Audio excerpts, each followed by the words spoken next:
Góðan daginn og velkomin í hlaðvarpið Pæling dagsins. Ég heiti Þórarinn Hjartarson og í dag er föstudagurinn 27. júlí. Ég er búinn að vera í fríi þar sem að ég fór út á land og hafði það náðugt síðastliðna 2 vikur. Mjög ljúft allt saman. En á meðan hefur heilmargt komið upp í umræðum. Hafa verið umræður hlutverk RÚV sem að hafa verið mjög áhugaverðar. Athugasemdir viðskiptaráðs stöðuna í skólanum og bara skólamálunum heilt yfir. Þetta var alltaf mikill athygli. Stríðið fyrir botni Miðjarðarhafs heldur áfram. Banatilræði gegn Donald Trump. Kamala Harris orðin nýji frambjóðandi demókrata og ég veit ekki hvað og hvað. Það gerist allt svo hratt. Maður einhvern veginn bara gerir sér aldrei grein fyrir því hvað einhvern veginn er uppnið niður. Það er eins og ég var að ræða þetta við einhvern. Það er eins og það séu orðnir nokkri mánuðir síðan að það var banatilræði gegn Donald Trump. En það eru eins og segi. Núna þegar ég er að taka þetta upp, ég held að sé ekki komnar 2 vikur. En í dag ætla ég að ræða stjórnmálin í Bandaríkjunum og eyða svona þorra tímans í að ræða það. En á meðan ég var í burtu voru þó nokkri sem að senda á mig hvort að ég var ekki tilbúin með nýjan þátt og ég sagði þeim nú bara að ég væri fríi. En það voru sumir sem að einmitt nefndu það. Þeir vildu sérstaklega einmitt taka fyrir bandaríska kosningar. Nú, ef að þú vilt styðja þetta framtak, þá er hægt að fara inn á pardus.is/einpæling og þar getur þú líka fengið aðganga öllu þessu efni. Nú, ef að þú vilt koma með uppástungur umræðefni, þá er hægt að fara inn á Facebook síðuna Einpæling umræður, þar sem ég birti í flestum tilfellum mitt efni og bregst við athugasemdum þar. En áður en við förum yfir stöðuna í Bandaríkjunum, þá vil ég aðeins ræða skólamálin. Og eins og mínir diggustu hlustendur vita þá hef ég verið að reyna að vekja athygli á stöðinu varðar skólamál nú nokkurt skeið eða allavega, það sé ekki 2 ára eða eitthvað svoleiðis. En að mínum mati er alveg ótrúlegt hversu litla athygli það hefur náð í svona almenningsumræðu og líka bara svona svolítið í fjölmiðlum.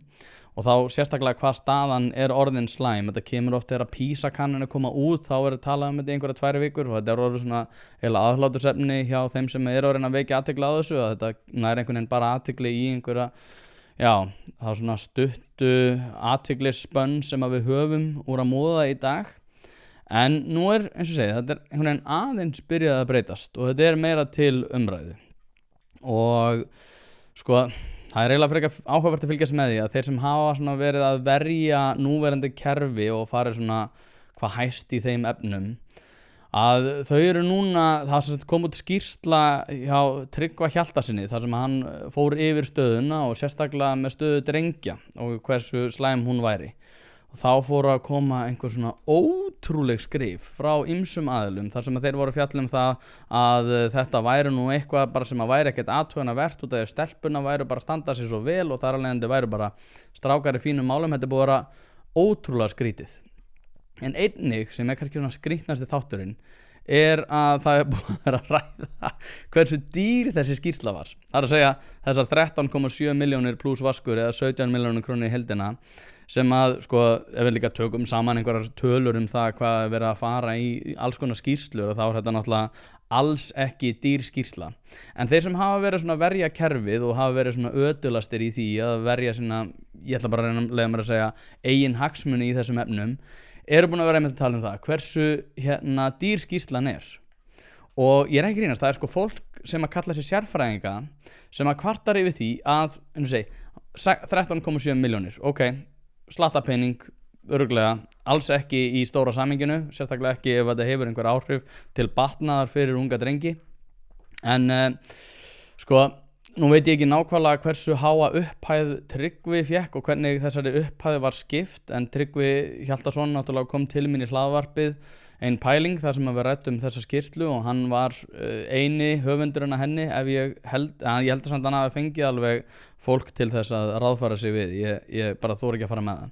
En í henni tók hann yfir 100 viðtöl held ég, þar sem hann var að vinna þessa skýrslu yfir 18 mánuði og svo var eitthvað fólk að segja, já, hann var bara að vinna í 2 klukkustundir á dag og eitthvað fleira þvíumleitt, eitthvað svona hlutir sem að þau hafa náttúrulega enga forsendur til þess að meta hversu mikið af tíma fór í að gera skýrsluna og hvernig peningunum var háttað.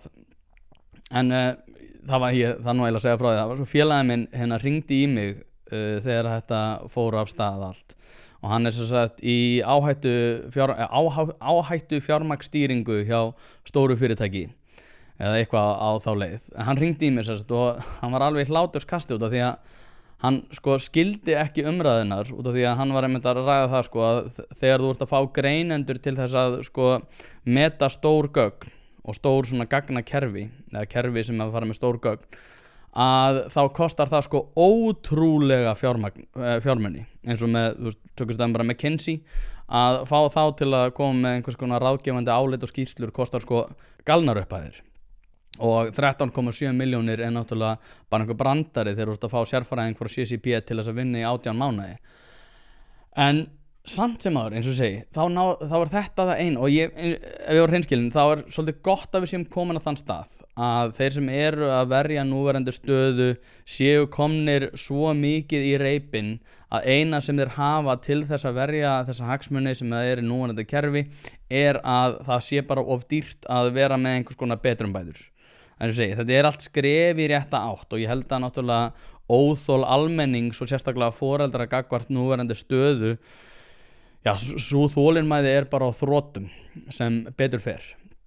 Og eins og ég segi, þú veist, svo ég nefna það nú bara aftur, að fá gagnagreinanda erlendis, sko, kostar margfalt þessu upphæð, svo ég bara innbyrja á því. En, sko, það hefur verið vægast sagt áhugavert að fylgjast með þessu, en núna erum við búin að vera að sjá sko fólk sem að jafnvel kemur í bítið, einhver svona fræðimenn sem eru búin að færa rök fyrir því að þau, sérstaklega sko konur sem að segja, já, við sem konur fáum aldrei svona mikið greitt. En ég held aftur á móti að það sé alveg konur sem fá svona mikið greitt þegar að svo eftirspurn liggur fyrir sem að þeirra framlag byggir á. Það er að segja að þegar að fólk þarf virkilega á einhvers konar vitsmunum að halda sem hefur að gera með stóra greiningar á stórum kerfum að þá kostar það mjög mikla peninga. En núna erum við sko, og ég er ekki að djóka, ég held að ég reyndar hef heyrt að hún sé sko mjög fín manneskja.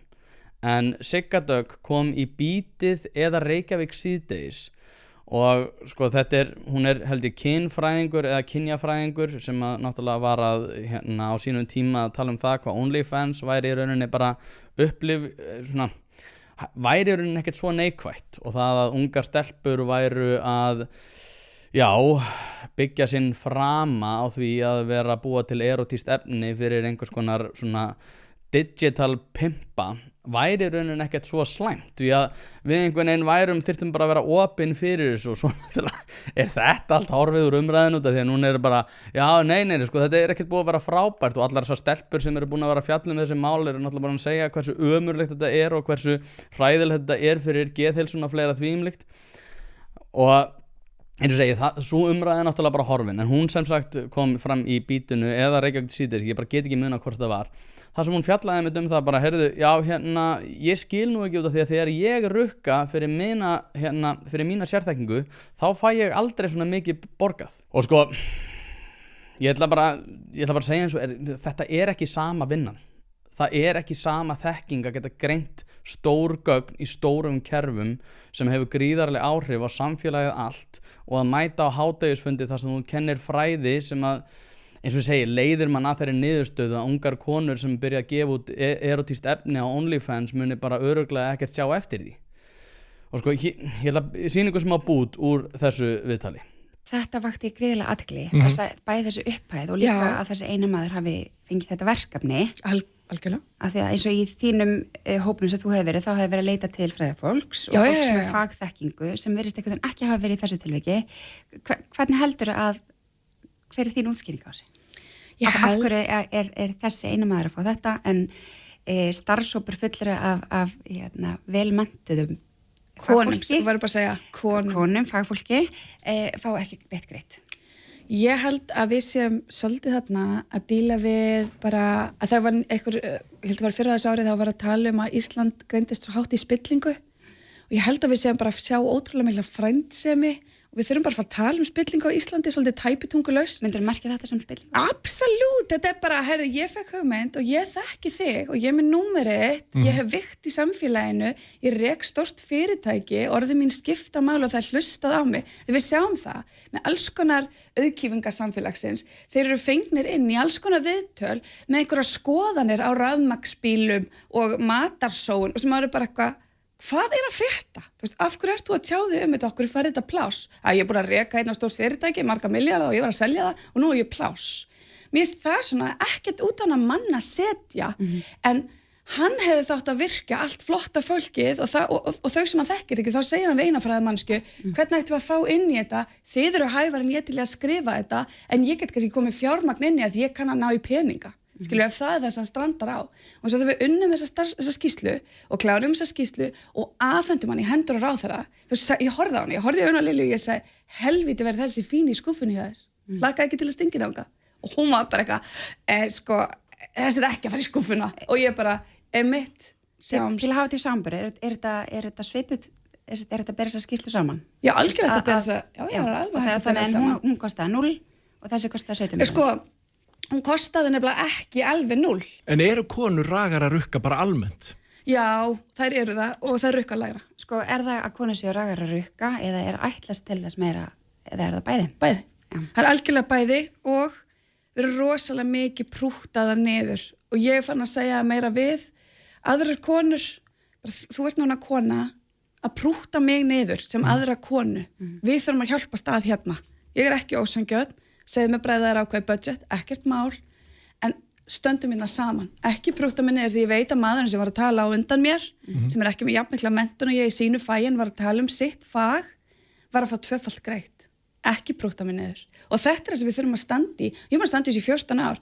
Þannig að þegar ég fæ eitthvað svona nýlega, skiljur eða maður er eitthvað svona fyrirmynd fyrir einhvern og þjálfa einhvern upp sem er að stíga sín fyrstu skref í sjálfstæðum rekstri, þá þarf að taka svolítið svona herði, nei, núna er tími til að standa keik, bein í baki, standa með þér og rukka. Og við erum margar fræðakonur sem eru farnar að senda á hver aðra.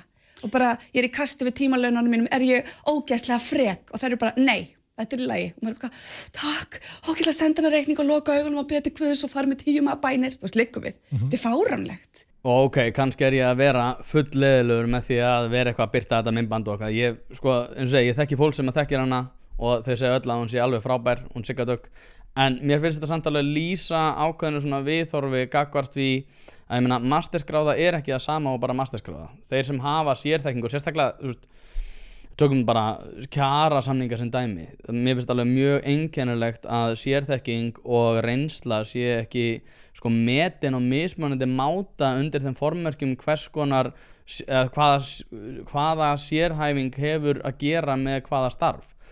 Og ég veit ekki hvort að þetta sé eitthvað að fara að breytast en mér finnst þetta samt alveg svona lýsa ákveðinu svona einkennilegu viðmóti og viðhorfi gagnvart því hvers konar hvernig við greiðum fyrir mismunandi þjónustu og kannski er þetta eðlilegt, mér finnst þetta óeðlilegt og mér finnst þetta sérstaklega óeðlilegt þegar einmitt, þú veist, ef við hugsum bara öll þessi woke-fræði sem eru kennd en þetta er í minna mæli hérlendis heldur en í Bandaríkjunum, ég meina ef einhver er með masterskráðu í krítískum kynþáttafræðum að þá hafa hann ekki að vera með jafn há laun og einhver sem að vinnur í einhvers konar hagfræðigreiningu fyrir ráðuneyti, að sjálfsögðu ekki.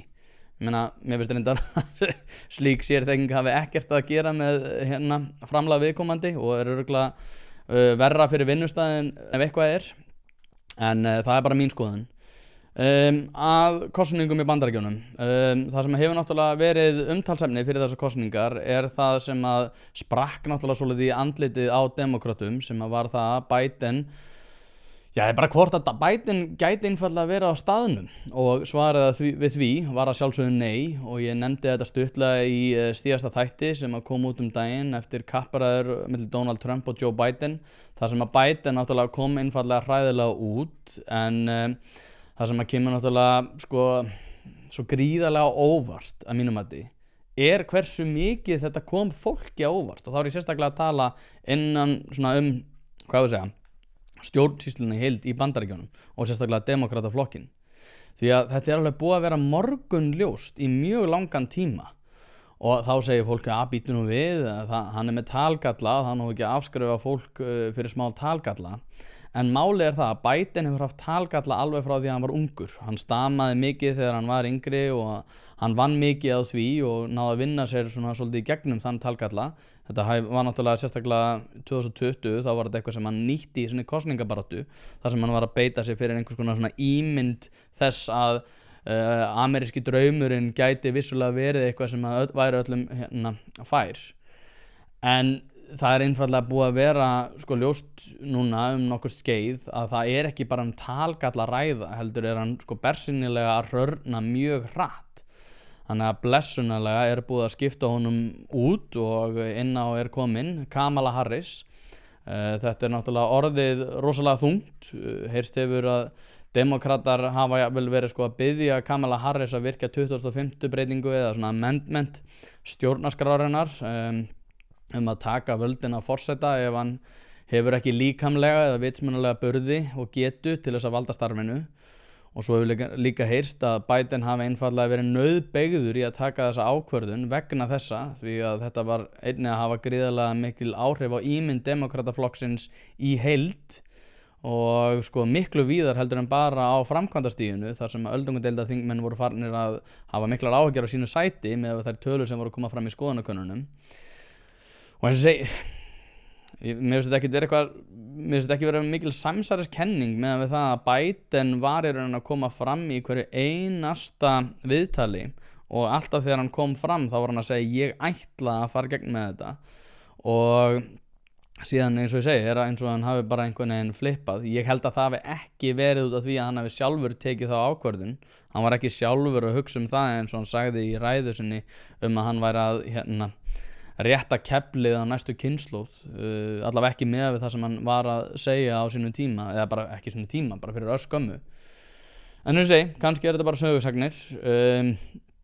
Það sem að, sko, samt sem áður, gleymist náttúrulega að á sínum tíma, út af því að það hefur alltaf verið að tala það að Biden og Obama hafi verið svo rosalega góði félagar og svo reynda að móta það ímynd að Kamala Harris og Biden hafi verið svo stórkostlegir vinir. En Kamala Harris náttúrulega kallaði Biden rasista undir þeim formerkjum að Biden hafi tekið þátt í ákvarðanatöku sem að kallaðist bussing, sem hafi mikil áhrif á skólagöngu Kamala Harris að eigin sögn. En bussing byggist á því að það átti að blanda kynþáttum, þetta var svona kallað desegregation eða öfug aðskilnaðarstefna, þess að beita sig gegn aðskilnaðarstefnu með því að blanda kynþáttum og þá krökkum sem var ekið á mismunandi svæði í borgunum.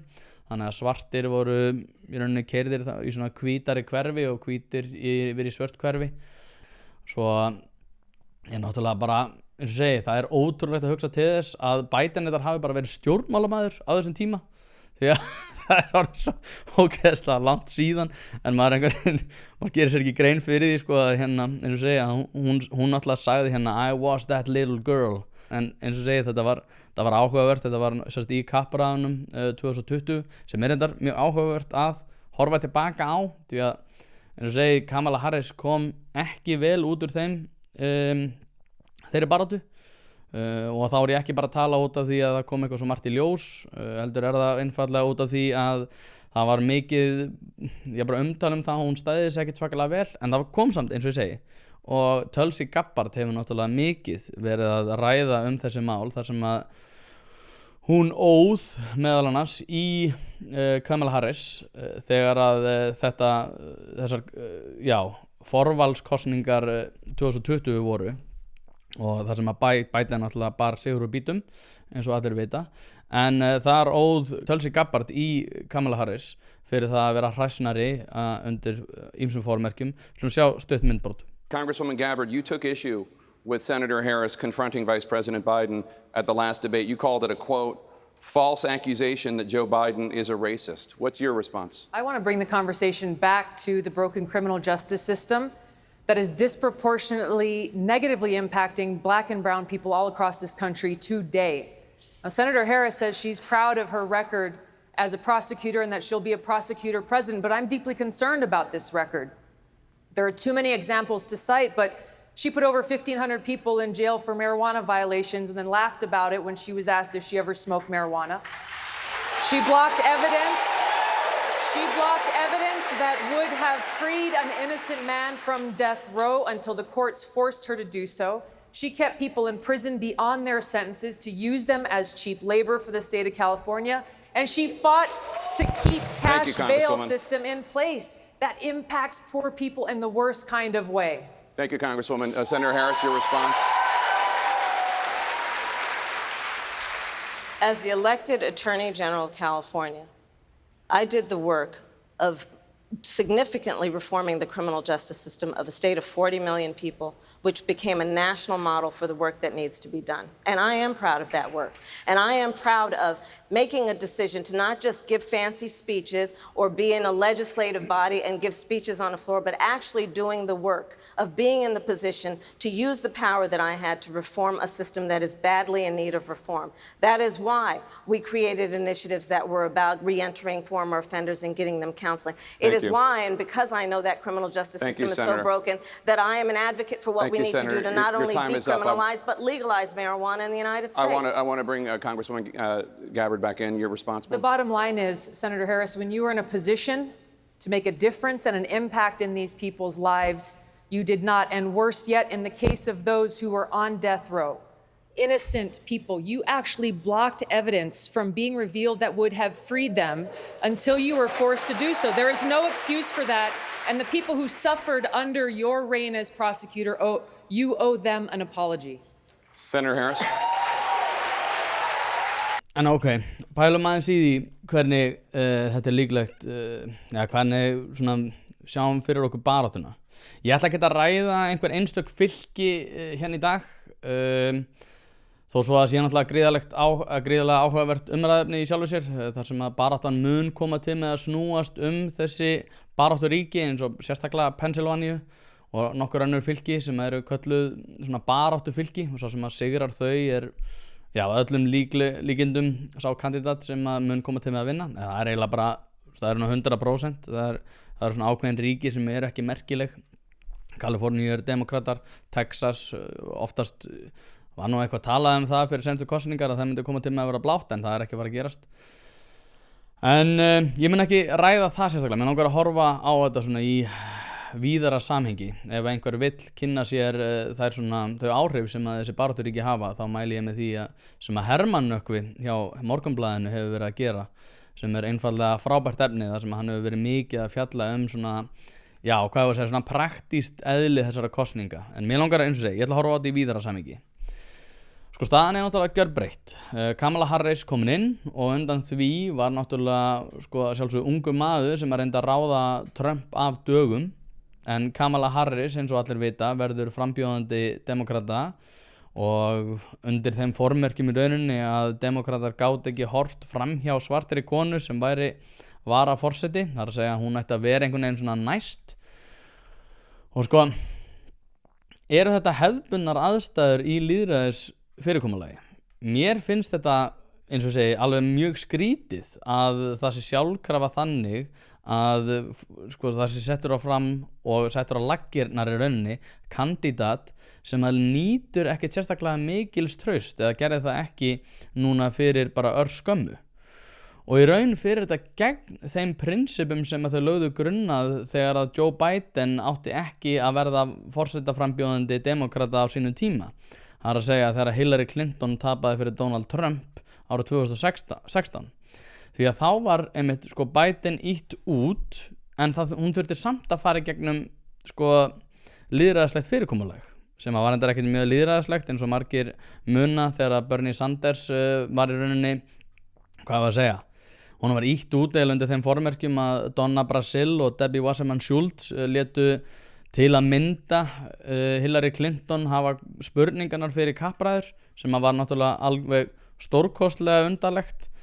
En Bernie Sanders, eins og margir muna, endaði á því að kyngja þeirri sturluðu staðreynd. En það var samt sem áður, eins og segi, það var allavega farið í gegnum þetta lýðræðislega ferli. En núna er einfaldlega búið að móta þetta þannig að það sé eðlilegt að einhver sé bara settur strax inn fyrir Biden. Og ég vil meina að þetta sé út af því að Biden var búinn að skapa þessa stöðu sjálfur og ég held að hann hafi sætt hótunum það að þau myndu grípa til ráðstafana ef hann myndi ekki gefa eftir, sem hann náttúrulega svo gerir að lokum í sinni yfirlýsingu þar sem hann segir styðja við bakið á Kamala Harris. En eins og segir, þú veist, Biden náttúrulega var ítt út árið 2016 og það var meðal annars að beiðni Barack Obama út af því að það átti að verða kona sem myndi taka við þessu embætti og þar náttúrulega mætti Hillary Clinton Trump og tapaði þar. En eins og segi, sko, samband Biden og Obama hefur ekkert verið neitt blóma samband og þá sérstaklega út af þessu, og það spurning hvort það verði svona hlýtt á milli Kamala Harris og Biden núna þegar að hún virðist vera hann sjálf kjörin, út af því að hún langaði mjög mikið að halda áfram, náttúrulega öllum öðrum ljóst að hann gataði ekki, en þetta samt áhugavert. Hér bútur úr langri færslu sem að Obama skrifaði það að Joe Biden var að hætta. We will be navigating uncharted waters in the days ahead, but I have extraordinary confidence that the leaders of our party will be able to create a process from which an outstanding nominee emerges.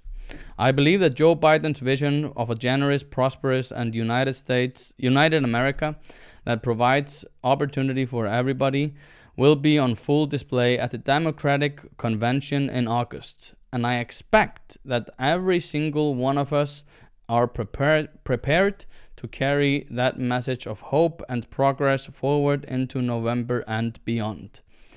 Sko, mér finnst þetta að vera risastórt, því að sko, eins og segja, hann fyrsti svarti forsetinn sem að í rauninni ekki að styðja strax við bakið á Kamala Harris, og hann reyndar, ég sá það núna í fréttum rétt áður en ég byrjaði að taka upp, að hann ætlaði vissulega að styðja við bakið á henni. En ég var aftur á móti að sko horfa á viðtal Anthony Scaramucci þar sem að hann einmitt fór í hlaðvarpi Rest is Politics, sem að hann reyndar sér það á samt konu sem stóluð með hvað heitir, þau sjá sem bandarísku stjórnmálun í Rest is Politics, sem sem sagt brest hlaðvarp þar sem að fjallað einvörðungu eða mestu stjórnmálun. En hann sagði einmitt sko að það hvernig Obama orðaði þetta væri svona ákveðin tónn gagnvart því að Kamala Harris ætti sjálfkrafa að vera kjörin einfaldlega út af því að hún væri kona og svört, og að þetta væru ákveðin svona átök á milli, þú veist, einkennis og getu, og að þetta væri einfaldlega merki þess að Obama teldi það að hún væri kona og væri svört og væri einfaldlega ekki að fara að duga til þess að ná kjöri. Heldur ætti þetta miklu frekar að byggjast, eins og segi, á persónulegri getu, sem að margir myndu náttúrulega sjálfsögðu svara með því að benda á það sé mjög einkennilegt þegar að hinn frambjóðandinn Donald Trump. En eins og segi, hann náttúrulega búinn núna að lýsa því yfir að hann styðji við bakið á Kamala Harris, og ég var að hlusta í gær á viðtal Andrésar Magnússonar í Dagmálum þar sem hann ræddi við Friðjón Friðjónsson og Hermann Nökkva, þar sem Hermann Nökkvi nefndi að Obama væri vanalega á þeim buxunum að vera lengi að styðja við bakið á fulltrúum demokrataflokksins, sem alveg rétt. Hann hefur verið svona í því að halda meiri flugeldasýningar þegar að svo ber við, enda hann alveg frábær ræðumaður.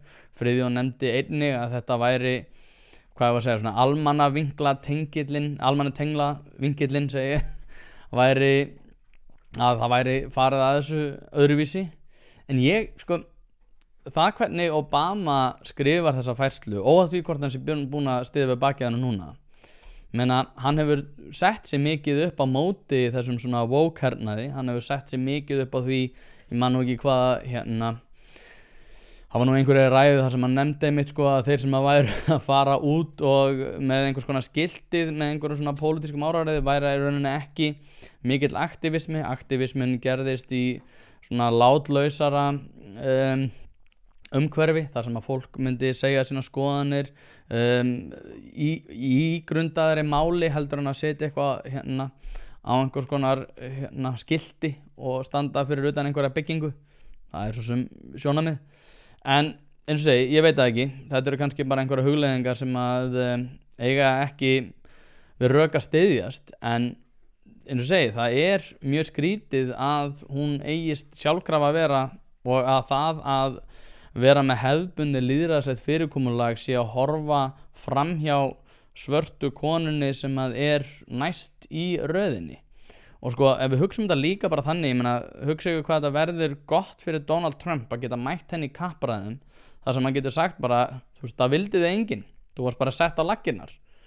Og er það ekki svolítið rétt? Er það ekki bara svolítið rétt að þetta verður í rauninni mjög þungt fyrir hana fyrst að hún hefur í rauninni aldrei verið lýðræðislega kosin nema að undanskildu því að vera varaforseti? Sjáum til. Kannski þetta bara eitthvað PR stönd og Obama var alltaf að fara að styðja við bakið á henni. Ég ætla bara að segja það eins og Mér finnst það mjög skrítið. Og mér finnst það líka skrítið gagnvart demókrataflokknum sem að myndi í rauninni standa miklu sterkari ef hann myndi halda það sem kallað Open Convention eða Open Landsfund, þar sem þau í rauninni fá að vissulega að velja sinn kandidat. En við sjáum til hvernig þetta fer.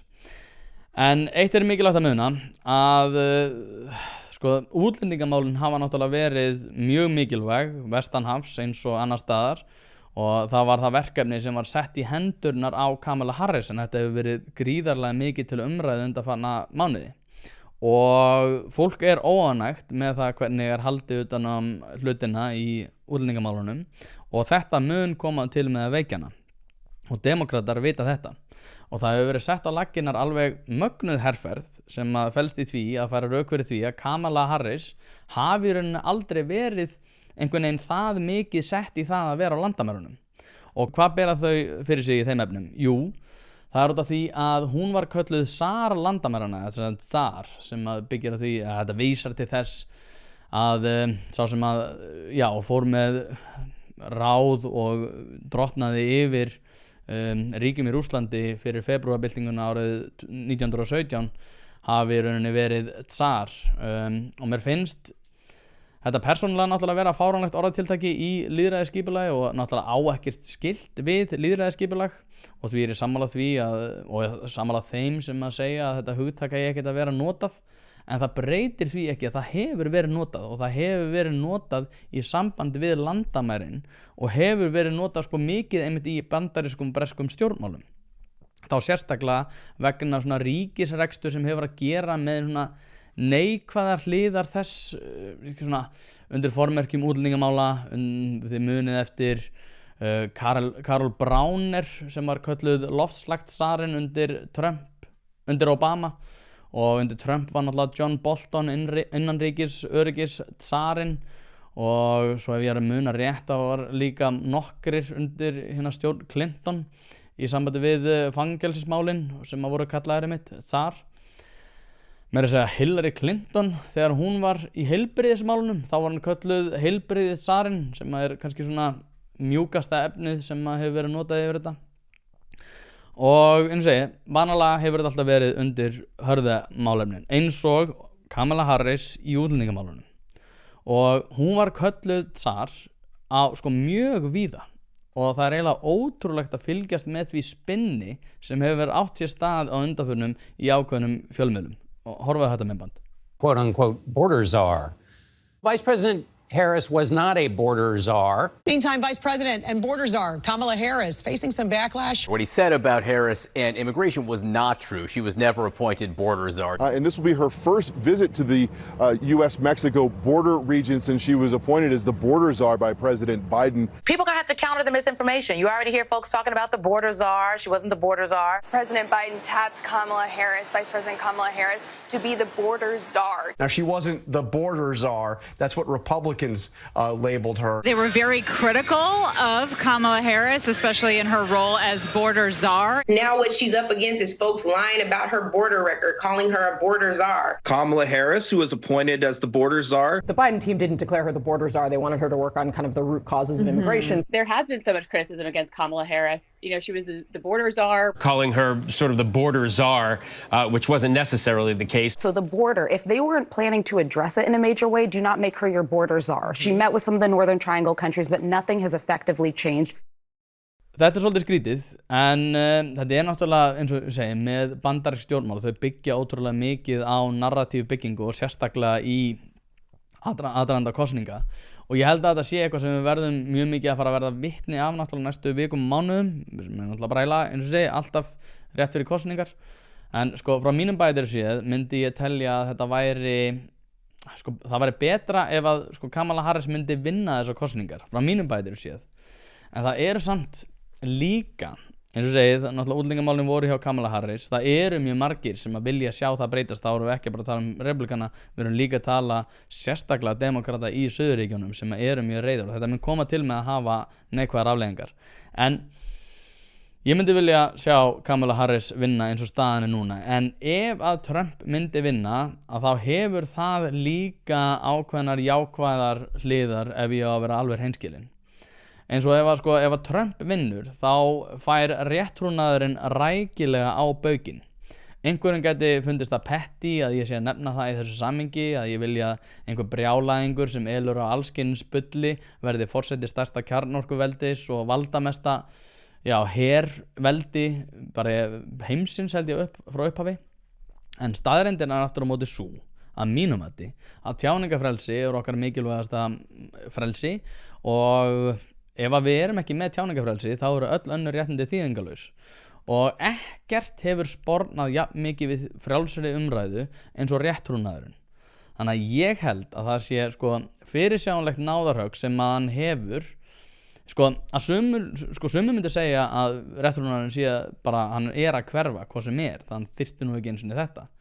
En sumir myndu aftur á móti segja að honum þessu náðarhöggi yrði flýtt með kosningu Donald Trumps og mér líkar alls ekki við Donald Trump en ef hann hlýtur lýðræðislega kosningu í Bandaríkjunum þá er það allavega jákvæði punkturinn í þeim efnum þó svo að ég telji að hann geti verið skaðvaldur á ýmsum öðrum sviðum.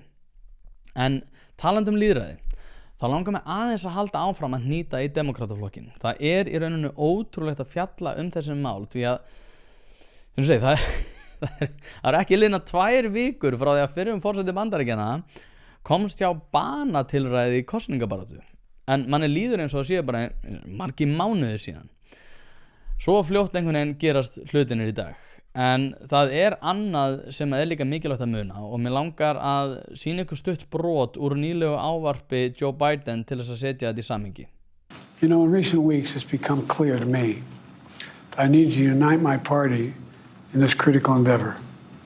I believe my record as president, my leadership in the world, my vision for America's future all merited a second term, but nothing can come in the way of saving our democracy. That includes personal ambition. So I've decided the best way forward is to pass the torch to a new generation. It's the best way to unite our nation. In just a few months, the American people will choose the course of America's future. I made my choice. I've made my views known. I would like to thank our great Vice President Kamala Harris. She's experienced, she's tough, she's capable. She's been an incredible partner to me and a leader for our country. Now the choice is up to you, the American people. When you make that choice, remember the words of Benjamin Franklin hanging on my wall here in the Oval Office, alongside the busts of Dr. King and Rosa Parks and Cesar Chavez. When Ben Franklin was asked, as he emerged from the convention going on, whether the founders have given America a monarchy or republic, Franklin's response was, a republic, if you can keep it. A republic, if you can keep it. Whether we keep our republic is now in your hands. The great thing about America is here, kings and dictators do not rule, the people do. History is in your hands. The power is in your hands. The idea of America lies in your hands. We just have to keep faith, keep the faith, and remember who we are. We're the United States of America, and there's simply nothing beyond our capacity when we do it together. So let's act together, preserve our democracy. God bless you all, and may God protect our troops. Thank you. Þetta í raun ekki í fyrsta skipti sem að sagt að democracy is on the ticket eða að kosið síðan lýðræðið sjálft í kosningunum eða í kjörklefunum. En við þessar aðstæður þá finnst mér það vera frekar áhugavert því að núna gerist það í tvígang að demokratar telja sig þurfa að flýta útnefningu í forvali fyrir kosningar áður en að forvalið getur átt sér stað á þessum hefðbundna máta. Það sem verið að tala og það sem ég var að tala áðan hversu fljótt fólk getur gleymt því hvernig hlutinir að gera, sérstaklega þegar hlutinir bara að gerast á örfáum dögum og við einhvern veginn getum ekki meðtekinnar upplýsingar. En það bara nokkrir dagar síðan að demokrataflokkurinn ætla að flýta að útnefna Joe Biden sem forsetaframbjóðanda flokksins til þess að hann gæti örugglega bæði staðið betur gagnvart Donald Trump en líka bara til þess að það ekki einhvers konar uppákoma í forvalinu á landsfundi. Forvalið fer náttúrulega fram 19-22. ágúst og ég verð að segja að mér finnst þetta ekkert vera svakalega lýðræðislegt að hugsa til þess, en ok, sú staða horfin að Biden getur orðið í unnið forvalið, það bara út úr kortinu út af því að hann búinn að segjast alltaf gefast upp.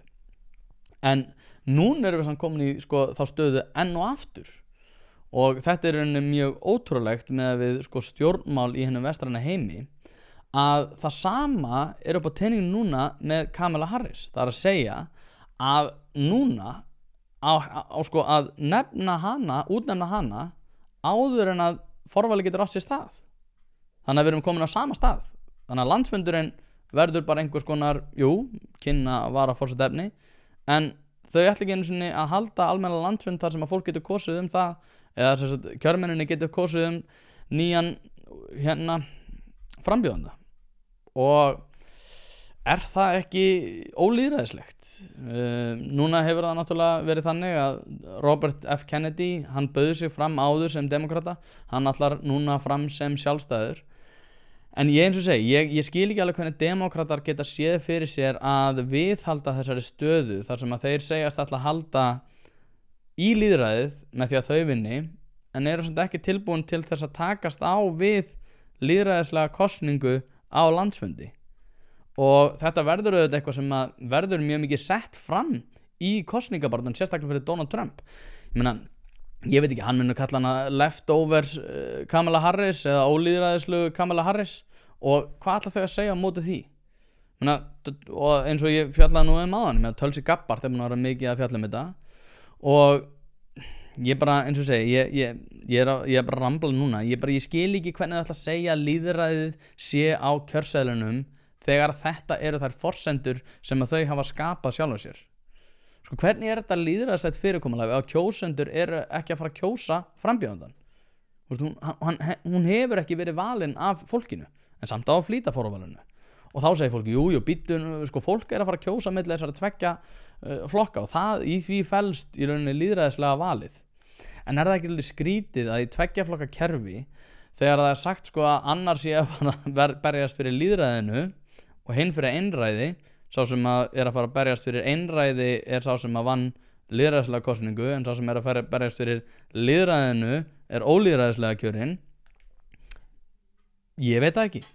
En að lokum það mínum að stærsta breytan sem að svona, hvað ég að segja, það minnst talað hana miðað við það hvað hún stór. Það að segja að þetta ekki endilega stærsta breytan í stóra samhenginu, en hún nægilega stór að hún ætti að vekja meira umtal, og það hvernig demokratar ætli sér að snúa sér í þeim málefnum sem að snúa að Ísrael og Palestínu. Og þá ég ekki endilega að tala einhver svona praktísk efni það hvort þau ætla að halda áfram að senda vopnasendingar, heldur hvort að svona hugmyndafræðilega þau séu tilbúin að fara í aðra hvora áttina. Og ég held að það sé nokkuð ljóst að þau myndu tapa mun meiri kjósendafjölda eða stærri kjósendafjölda í Bandaríkjunum ef þau myndu koma til með að styðja við baki á Palestínu. En aftur á móti þá náttúrulega líka erfitt fyrir þau að viðhalda þessari stöðu að þau séu að fara að styðja Ísrael jafn mikið og þau hafa gert hingað til.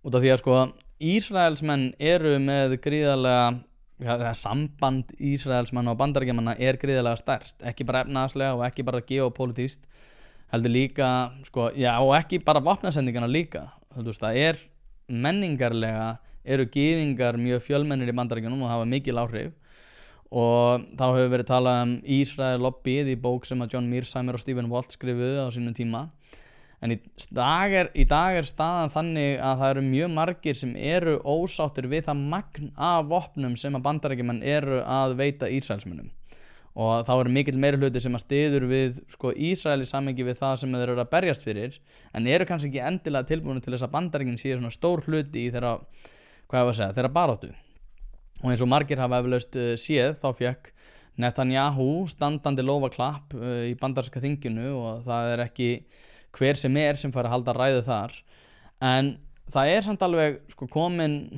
það komin upp ákveðin staða í þessum málum. Í gær sendi Kamala Harris frá sér yfirlýsingu mótmæli í Bandaríkjunum sem að hún fordæmdi. Ég ætla nú bara að lesa sko, þetta í heild því að þetta alveg frekar áhugavert. Statement from Vice President Kamala Harris.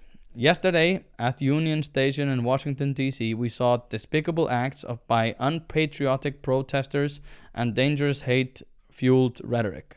I condemn any individuals associating with the brutal terrorist organization Hamas, which has vowed to annihilate the state of Israel and kill Jews.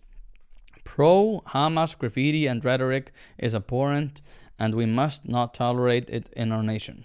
I condemn the burning of the American flag. That flag is a symbol of our highest ideals as a nation and represent the promise of America. It should never be desecrated in that way. I support the right to peacefully protest, but let's be clear, anti-Semitism and hate and violence of any kind have no place in our nation.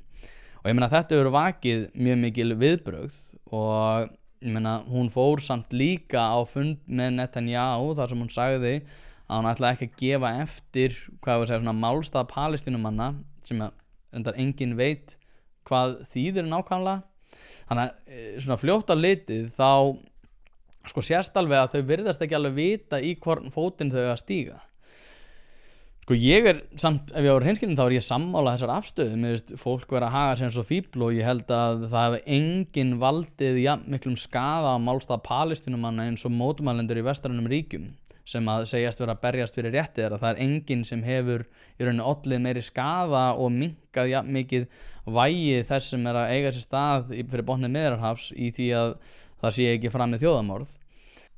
En já, svona í stóra samhenginu þá náttúrulega vitum við ekkert hvernig þau ætla að tækla þetta en við sjáum til. Eins og segi, ég held að þetta verði svona ákveðin út af því að þetta mun náttúrulega ráðast á rosalega litlum að fáum atkvæðum í sjálfu sér. Það að segja í þessum í riðbeltinu og öðrum barátturíkjum, sérstaklega á Pennsylvania sem hefur 19 kjörmenn ef ég hefur að mynda rétt. En já, það verður áhugavert að fylgjast með þessu. Ég ætla ekki að hafa þetta lengra, það sól úti, ég ætla að fara að njóta dagsins. Hafa það gott, takk hérlega fyrir að hlusta. Þú vilt styðja við þetta, partus.is/pæling, þar sem þú farið aðgengi að öllu efninu en líka gerur mér kleift að búa til svona efni. Hafa það gott.